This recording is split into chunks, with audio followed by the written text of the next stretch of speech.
அதை வந்துங்க எனக்கு தெரிஞ்ச சொல்கிறேங்க. ஒரு மனுஷன், ஒரு பெண் எப்படி இருப்பாங்க, ஒரு ஆண் எப்படி இருப்பாங்கன்னு சொல்கிறேங்க. ஒரு ஆண் வந்து ஒரு ஆண் வந்து இந்த பெண் மேலையெல்லாம் ஆசை இருக்காதுங்க. பெண் மேலையெல்லாம் ஆசை இருக்காது.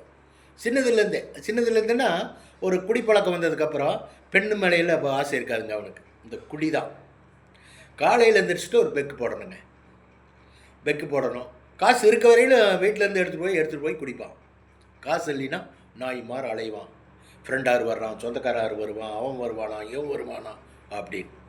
ஆண்களுக்கு அந்த மாதிரி பழக்கங்க. பேரெல்லாம் கட்டுறதை பற்றியெல்லாம் கவலையே பட மாட்டான்.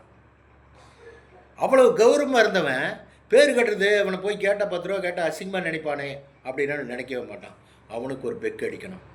வணக்கம் தலைவரே, வாங்க தலைவரே, ஒரு பெக்கு காசு கொடுங்க தலைவரே அப்படிம்பா. அந்த ஒரு தன்மானம் போயிருமேன்னெல்லாம் நினைக்க மாட்டான். ஏன்னு கேட்டால் அவனுடைய ஹேபிட் அந்த மாதிரி ஆகிப்போச்சு. அதே மாதிரி சில பெண்கள் தானுங்க காமம். ஏதோ ரூபத்தில் காமத்தை தணிக்கணும். ஏதோ ஒரு ஆணு கூட 2 ஆண் இருந்தால் கூட 2 ஆணு கூட பழகுவாங்கன்னா எப்படிங்கன்னா, அவனுக்கு தெரியாமல் இவங்கிட்ட, இவனுக்கு தெரியாமல் அவங்ககிட்ட, அப்படி பழகிறது. அவன் சின்ன பையனாக இருப்பான், இன்னொருத்தன் வயசானவனாக இருப்பான். அப்படி பழகுவாங்க. அப்படி பழகிட்டு அதோடு விடுவாங்களா? வர்ற வழியில் ஒரு செட்டப் வச்சுருப்பாங்க, ஸ்பேரு. அவங்ககிட்டையும் பழகுவாங்க. அப்புறம் அவங்களுக்கு வீடு இருந்துன்னு வச்சுங்களேன், ஒரு வாடகை கிடைக்க வச்சுருந்தாங்கன்னு வச்சுங்களேன், வாடகைக்கு வர்ற பையனுங்கிட்டையும் பழகுவாங்க. என்னங்க? காமவரி குடிகார பயலுகளுக்கு என்ன இருக்கோ அதே மாதிரி ஹேபிட்டு லேடிஸுக்கு இருக்குதுங்க. இந்த காமத்தில் இருக்குதுங்க லேடிஸ். நிறைய பேர் அந்த மாதிரி இருக்கிறாங்கன்னு சொல்ல வர்றேன். இருக்கிறாங்க. இதுக்குன்னு அலையிறாங்க. வீட்டுட்டு வெளி போயிட்டாவே அவங்க ஒரு பையனை பார்த்தா அந்த பையனை கரெக்ட் பண்ணுறதுக்கு என்னென்ன பண்ணுறோமோ அத்தனையும் பண்ணுவாங்க. அத்தனையும் பண்டி கிண்டி எப்படி அவனை வளைச்சி கழிச்சு அவங்க கூட ஒரு நாள் உல்லாசமாக இருந்துருவாங்க. இந்த மது போதையில் இருக்கிறவன் எப்படி தன்மானத்தெல்லாம் விட்டு போட்டு அலையிறான், அதே மாதிரி தானுங்க லேடிஸ் வந்து இந்த காம இச்சைக்கு வேண்டி அலையிற லேடிஸும் இருக்காங்கன்னு சொல்ல வர்றேன்.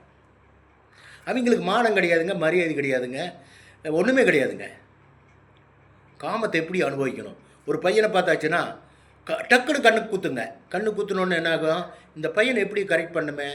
காலையில் போய் வாலண்டரியே கேட்குறது, சாப்பாடு ஒன்று கொண்டு வரலையா, டிஃபன் கொண்டு வரலையா, ஐயோ நான் கொண்டு வந்துருக்குறேன், கொஞ்சோண்டு சாப்பிடு, பரவாயில்ல சாப்பிடு, நான் காலையில் அது இருந்து சாப்பிட்டு வந்தேன், கொஞ்சம் சாப்பிடுன்னு ஆரம்பிக்கிறது. அப்புறம் அடுத்த நாள் டிஃபன் அவனுக்கு சேர்த்து கொண்டு போகிறது.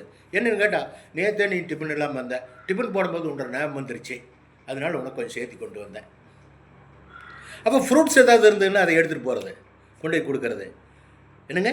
இந்த மாதிரி கரெக்ட் பண்ணி அவனுக்கு ஏதாவது பெட்ரோல் கிட்டர் போடுறது காசு இல்லைன்னா 100-200 கொடுக்குறது அப்படின்னு சொல்லி அந்த பையனை மடக்கி அவங்ககிட்ட ஒரு நாளைக்கு உல்லாசமாக இருந்துருவாங்க. நான் என்ன சொல்ல வரணுங்கன்னா, இந்த மாதிரி லேடிஸும் இருக்காங்க, அந்த மாதிரி ஜென்ஸும் இருக்கிறாங்கன்னு சொல்ல வர்றேன். என்னங்க? நாட்டில் வந்து ஒன்றுக்கு வந்து அடிமையாயிட்டா அவங்களுக்கு மானம் இருக்காதுங்க, வெக்கம் இருக்காது, எதுவுமே இருக்காது. ஏதோ ரூபத்தில் அவங்க அனுபவிச்சதுன்னு தெரியணும். ஏதோ ரூபத்தில் அந்த ஆள் குடிச்சு ஆகணும், மானமாவது மரியாதையாகுது. இந்த மாதிரி லேடிஸுக்கெல்லாம், இந்த மாதிரி ஜென்ஸுக்கெல்லாம் அப்படின்னு சொல்ல வர்றேன். என்னங்க?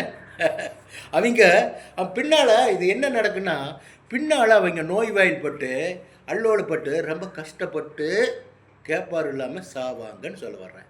அவங்களோட உயிர் வந்து இந்த லேடிக்கு வந்து அவங்க உயிர் வந்து சாதாரண போயிடாதுங்க. ரொம்ப அல்லோல்பட்டு எத்தனை இன்பத்தை அனுபவிச்சாங்களோ அந்த அளவுக்கு நோய்வாய்ப்பட்டு அவ்வளோ அல்லோல்பட்டு சாவாங்க. கேட்குறதுக்கு ஆள் இருக்காது. என்னங்க? அது எந்த ரோகம்னு சொல்ல முடியாது, இறைவனுடைய கண்ட்ரோல் அது. இந்த குடிக்கிறவன் அதே மாதிரி தாங்க, ரொம்ப கஷ்டப்பட்டு குடியெல்லாம் இதாகி ஏக்கமாகி சோறு தண்ணி நாளோட குடிக்கும்போது உடம்பெல்லாம் கட்டு போயிடும், சாப்பிட முடியாது, அப்படி இப்படி நோய்வாய்ப்பட்டு அவனும் சாவான். இது வந்து வாழ்க்கையினுடைய வெற்றி படிக்கு நான் சொல்கிறது, வெற்றி இலக்க நோய் போகிற பாதையல்லங்க, அழிவு நோக்கி போகிற பாதை. 2 பேருமே, இந்த லேடியும் தான், இந்த ஜென்ஸும் தான். வச்சுட்டுங்களா? பாய், வணக்கம்.